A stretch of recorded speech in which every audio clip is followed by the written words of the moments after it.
Tonight, dozens of large wildfires are raging across the West, forcing residents to evacuate. A small earthquake rattles parts of New York and New Jersey, and the new details coming in tonight about the victims in the deadly bar shooting rampage in Montana. First, the fast-moving Gifford fire exploding in size in Central California, scorching nearly 40,000 acres, triggering mandatory evacuations in parts of Santa Barbara County and shutting down a major highway. It's just one of more than 30 uncontained large wildfires now burning in 11 states in the West, fueled by heat and dry conditions. And a flash flood threat targets the southeast again. Our weather team is standing by with the forecast. A new video of the 3.0 magnitude earthquake that shook buildings in parts of the tri-state area overnight. And as millions of Americans prepare for back-to-school shopping, tariffs are sparking concerns over school supply prices. Texas Republicans have advanced a plan to revise their congressional map to give the GOP an edge in the midterms. But some governors are crying foul. Others are threatening to take similar action across several states. How Texas Democrats are fighting back. Two men have been charged with aiding the suspect in the murder of a family of four in Tennessee as the search for the suspect enters the fourth day. Police have identified the four victims in the deadly Montana bar shooting. Authorities warn the suspect, an Army veteran described as armed and dangerous, could come back to town. Also tonight, a family demands answers after a toddler in the custody of the state of Alabama died after being left in a hot car for 5 hours as temperatures soared above 100. The new details on the Pro Bowl linebacker arrested on felony weapons charges, what his team is saying tonight. Team USA makes a big splash at the World Swimming Championships. Pope Leo takes center stage, his message to more than 1 million young Catholics. And America Strong tonight, the 72-year-old Bay Area nun with a higher power. From ABC News World Headquarters in New York, this is World News Tonight. Good evening, everyone. Thanks so much for joining us on this Sunday. I'm Lindsay Davis. A showdown in Texas. Democrats leave the state to delay a bill that redraws the state's congressional map. But we do begin tonight with gusty winds, bone-dry conditions, and scorching heat, igniting multiple wildfires across the West. More than 30 uncontained large wildfires are now burning in 11 states, including California, Arizona, and Utah. In Riverside, California, ground and air crews are just starting to get the upper hand in the Oak Fire, now 50% contained. Wildfires north of the border in Canada creating a haze over the skies from Minnesota to Maine. The smoke is now pushing east. And new video of the 3.0 magnitude earthquake that shook buildings in parts of the tri-state area overnight. Our weather team is standing by with the forecast. But first, Melissa Adon leads us off from California. Multiple growing wildfires burning across the West tonight, fueled by gusty winds, bone-dry conditions, and scorching heat. Evacuations in place in San Luis Obispo and Santa Barbara counties. This trail camera capturing the fast-moving Gifford fire, now burning about 40,000 acres and injuring at least 3 people.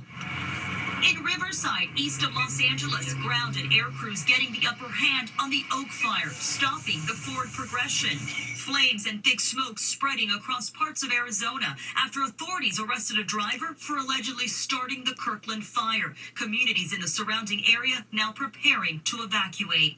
The dangerous fire weather impacting parts of Utah and Colorado, where humidity is below 10% and wind gusts are topping 35 miles per hour. This is a tough one. It's been a long time since we've had a fire of this magnitude. Hazy skies blanketing cities like Chicago and Minneapolis, not from those flames out west, but the more than 700 Canadian wildfires now triggering air quality alerts in the Midwest and now Northeast. We could see some smoky haze mixed back in with the sunshine on Monday. The concerns come after the tri-state area was jolted by a magnitude 3.0 earthquake overnight, just miles outside New York City in Hasbrook Heights, New Jersey. No reports of damages or injuries. Lindsay, red flag warnings are in place across the Southwest. That's where these fires are burning. So those conditions plus this extreme heat are only making it more challenging for firefighters. Lindsay? Melissa, thank you. Let's get right to meteorologist Danny Beckstrom from our New York station WABC. Danny, good evening. Tell us about the dangerous and now deadly flash flood threat that you're tracking in the southeast. Yeah, it's the extremes, right, Lindsay? The Southwest, too hot, too dry. Well, in the Southeast, we're seeing too much rain too quickly. This morning, the bullseye in eastern Alabama, where tragically one person lost their life in the dangerous flooding in Cleveland County. The heavy rain and flash flooding continue in the region tonight, with flood watches in place from Atlanta down to Tallahassee. Downpours take us through the overnight hours with a little Monday morning before another round fires up by midday. In the southern plains, severe storms on deck, bringing the threat for damaging wind, large hail, and a few isolated tornadoes into tonight, especially for the Texas Panhandle. Well, meanwhile, in the Northeast, air quality alerts are expanding as wildfire smoke shifts east, now in place from Minnesota to Maine for sensitive groups, and that does include here in New York City. We were just added to the alert with that haze moving into tomorrow. Lindsay? Danny, thank you. Now to Texas Republicans advancing a plan to revise their congressional map in an attempt to give the GOP an edge in the midterms. Tonight, Texas Democrats left the state to delay passage of the bill. This is some governors are crying foul and others are threatening to take similar actions across several states. ABC's senior White House correspondent Selena Wang has the very latest. A high-stakes showdown in Texas tonight as House Democrats flee the state to delay a controversial Republican-led push to redraw the congressional map in cities like Austin, Houston, and Dallas. The proposed map could flip 5 seats from likely wins by Democrats to Republicans. The move could help them keep their razor-thin House majority by carving up cities like Deep Blue Austin into multiple red districts, leaving just one Democratic stronghold in the center. That new map would force 2 sitting Democrats, Congressman Greg Casar and Lloyd Doggett, to run against each other. If Donald Trump is allowed to violate the Voting Rights Act and strip voters of their rights here in Austin and in Texas, soon enough it'll spread across America. Governor Abbott included redistricting in the state's special session because of what he said were race-based constitutional concerns from the Department of Justice. Texas Democrats furious, heading to Chicago tonight, but walking out can only delay passage of the bill, not stop it. House districts are redrawn every 10 years, but President Trump has urged Texas Republicans to do it now ahead of the 2026 midterms when control of Congress will be up for grabs. On Texas, how many more seats do you want the Republicans to draw?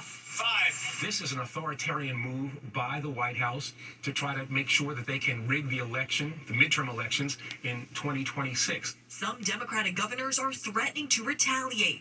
Gavin Newsom now pushing a special election in California to redraw the map in Democrats' favor ahead of those 2026 midterms. And Lindsay, if this map passes through the Texas House and Senate, it's just the beginning. It's expected to kick off a legal battle and a political arms race. Other states, both red and blue, could do the same. Redraw their own maps for political gain. Lindsay? Lots more ahead on that front. Selena, thank you. Next tonight, as millions of Americans prepare for back-to-school shopping, the threat of more tariff turmoil is rattling some consumers and creating a budget crunch for others. And it's not just school supplies. The prices of everyday goods from coffee to medicines are expected to increase. Here's ABC's Christiane Cordero. Tonight, with new tariffs set to go into effect this week, millions of Americans are bracing for impact. A recent report shows the tariffs implemented by President Trump are expected to cost the average American household an additional $2,400 this year. The prices of everyday goods, including bananas, coffee, medicines, and wine, all expected to increase. Clothing and shoes are expected to go up too. 97% of the apparel sold in the U.S. is made in Asia.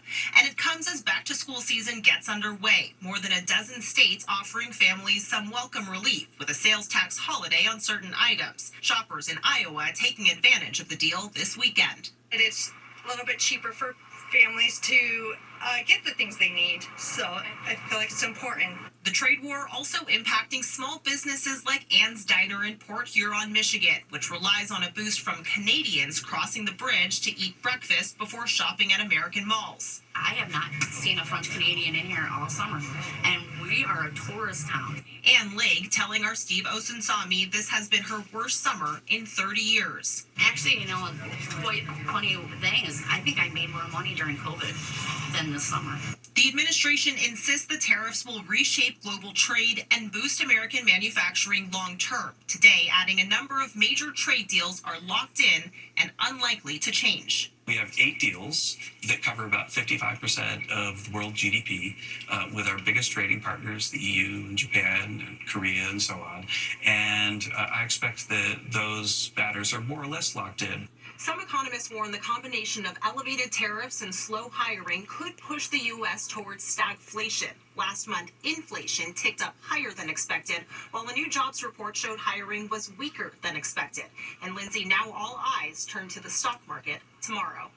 Lindsay? Christian, thank you. Next tonight, the urgent manhunt for a suspect after a quadruple murder in Tennessee. 2 men are now charged with aiding the suspect. Let's bring in ABC's Morgan Norwood. Morgan, what are you learning tonight? Well, Lindsay, that manhunt, as you just mentioned, stretching into a 4th day down in Tennessee. And tonight, police have arrested and charged a second alleged accomplice with helping murder suspect Andre Austin Drummond get away. 29-year-old Giovante Thomas and 28-year-old Tanaka Brown, both in custody tonight. Police are pressing them for answers as this search intensifies for Drummond, who they say is considered armed and dangerous. He's accused of killing 4 family members, among them a young couple. Their 7-month-old baby found hours later, abandoned in a car seat at a stranger's yard. That baby is safe tonight. And Lindsay, that reward growing once again. Authorities are offering $17,500 for tips leading to Drummond's arrest. Lindsay? Morgan, thank you. And there are new details tonight in a separate manhunt, this one in Montana. Today, prosecutors released the identities of the victims in Friday's mass shooting at a bar in Anaconda. They include Nancy Kelly, who was tending the bar that morning. All 4 victims were between the ages of 59 and 74. Meanwhile, the search for suspect Michael Paul Brown is now in its 3rd day.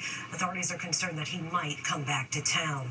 Overseas now to Rome, and Pope Leo, greeted like a rock star and delivering a powerful message to more than 1 million young Catholics. The so-called Catholic Woodstock was the American pontiff's first major appeal to the next generation, why it's critical for the church's future. Here's ABC's Marcus Moore. Tonight, the Vatican hoping scenes like this. A crowd of more than 1 million young people from nearly 150 countries will energize the church's push to appeal to the next generation of Catholics. The Catholic Youth Festival on the outskirts of Rome, the highlight of the Vatican's 2025 Holy Year, this week's Youth Jubilee. Pope Leo is the Catholic Church's first American pope, something special for the many Americans there. Here you could see American flags waving above the massive crowd at Tor Vergata Field. It was beautiful. It was powerful to receive his blessing and to know that he is our Father, he is our Holy Father. Pope Leo calling for peace amidst the man-made tragedies unfolding in conflicts across the globe. His message, one of hope and healing for the world's youth. We are with the young people of Gaza. We are with the young people of Ukraine. Lindsay, Pope Leo clearly making an effort to connect with young people. There was today's Mass with more than 1 million people, and then just a day ago, he met with young Catholic influencers, encouraging them to share the church's message of hope. Lindsay. Telling the young people a different world is possible. Marcus, thank you. Now to a renewed push for a hostage deal in Gaza. It comes as hunger and starvation ravage the region. A humanitarian aid organization says it was targeted by the Israeli artillery overnight. Let's get right to ABC's chief foreign correspondent, Ian Pannell, in Tel Aviv tonight. Ian, what can you tell us about this new deal? Yeah, so Steve Witkoff met with the families of hostages still being held. It was a closed-door meeting, but we've managed to obtain some of the audio from it. What he told them was, we are very, very close to a solution to end this war. What does that mean? Well, he says that Hamas has said that they are prepared to demilitarize, which is frankly mystifying because publicly, at least, that's not what they're saying. He also says that there's a plan to bring all hostages home at once. Again, mystifying because they're struggling to bring even small groups home over the last few weeks. An Israeli official also telling ABC News tonight that Prime Minister Netanyahu is pushing to expand the military operation to release the hostages through a military solution. Is that America's solution? We don't know at the moment. The hostage forum that represents the families says Netanyahu is leading Israel to doom. Lindsay? And Ian, while we have you, Witkoff is also planning to meet with Russian officials as a deadline for a ceasefire approaches. What can you tell us about that? Yeah, we don't know the details. The White House has been strangely silent about this. He did meet Vladimir Putin back in April, so it's reasonable to expect that he's going to meet officials again, pressing the case for a ceasefire that President Trump has been pressing, and perhaps discussing the president's deadline with the threat of sanctions unless Russia agrees to a ceasefire. That deadline comes into effect next Saturday. There's so far no signs of Russia being concerned by it, escalating its bombing of civilian areas, which the president recently described as disgusting. Trump also recognizing the limitations of trying to pressure Russia with sanctions, saying, I don't know that sanctions bother him. Lindsay? Putin seeming to shrug them off at this point. Ian, thank you. Back here in the U.S., a family is demanding answers after the tragic death of a 3-year-old in Alabama. A contractor for the state agency responsible for child welfare has been charged after he was allegedly left in a hot car for 5 hours when temperatures topped 100 degrees. More now from ABC's Rena Roy. Tonight, a demand for answers over the death of 3-year-old Katorius Starks Jr., who police say was left in a hot car for hours in Birmingham, Alabama.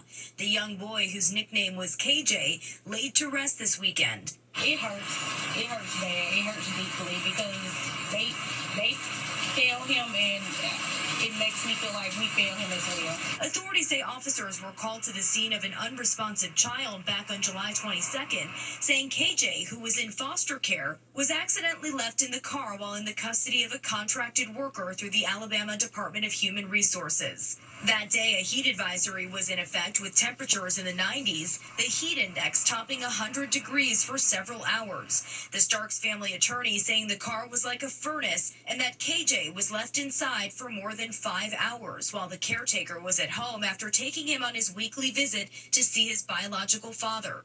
54-year-old Kella Stanford arrested and charged with leaving a child unattended in a car as a person for hire responsible for their care, a felony that carries up to 20 years in prison if convicted. Please stand with us until this investigation is over, so we can see justice and to make sure this never happened to another child.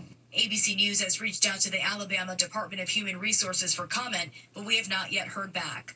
And Lindsay, so far this year, at least 19 children have died in hot cars. 7 of those deaths last month alone. Lindsay?